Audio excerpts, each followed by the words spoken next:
Պարոն Փաշինյան, այդ երկու կետերը, որոնց շուրջ Հայաստանի Հանրապետությունը համաձայնեցվել է, մի րոպե, արդյոք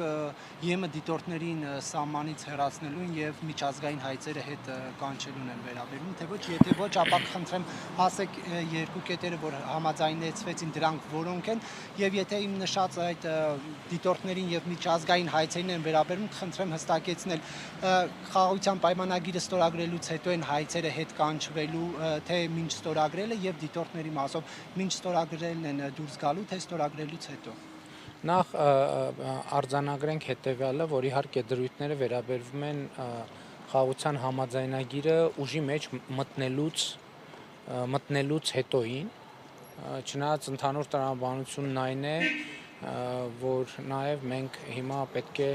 այդ հարցերով որոշ նյուանսների հետ կապված էլ քննարկումներ ունենանք։ Երկու հոդվածներից մեկը վերաբերվում էր, որը ես նախորդ անգամ մեր զրույցում ասացի, մեկը վերաբերում էր սահմանի երկայնքով երրորդ երկրների ուժեր չտեղակայելու վերաբերյալ հարցին, մյուսը միջազգային ատյաններից փոխադարձաբար հայցերը ետ վերադարձնելու եւ միմյանց նկատմամբ գործողություններ չիրականացնելու այդ դրույթներին էր վերաբերվում։ Ես ուզում եմ ձեզ նաև պատմել մեր որոշումների կայացման մեխանիկայի մասին, որովհետև այդ երկու դրույթների վերաբերյալ, ինչպես հիշում եք, արդեն բավականին երկար ժամանակ մենք ենք առաջարկանում, իրենք են առաջարկանում, մենք ենք առաջարկանում, իրենք են առաջարկանում, եւ ըստ էության այդ դրույթներն էլ որոշակի ոչ մեծ, բայց էվոլյուցիա են ապրել, եւ վերջին այն պահից, երբ որ ակնհայտ դարձավ, որ մեզ չի հաջողվում եւ կարծես թե չի հաջողվելու ունենալ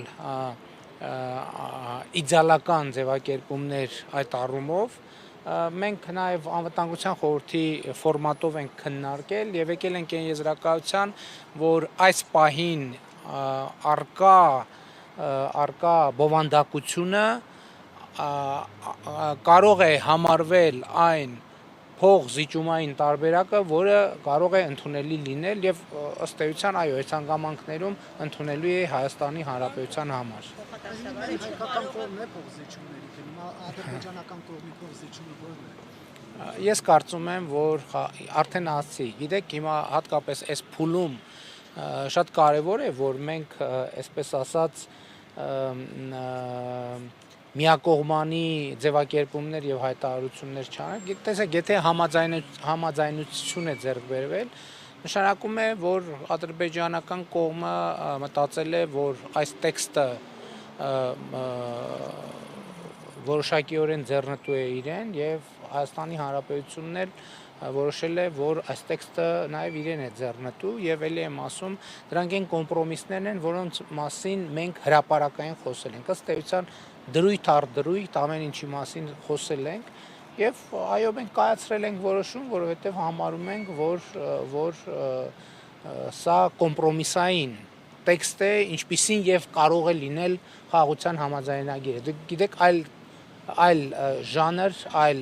բանաձև խաղաղության համաձայնագիրը չի նախատեսում։ Իսկ ես ուղղակի չեմ ուզում արձագանքել, առավել եւս ավարտված է բանակցությունները, հիմա այդ բանավեճը այնքան էլ օգտակար չի առաջիկա սպասվող իրադարձությունների համատեքստում։ Կհասնենք ձեզ էլ, ձեզ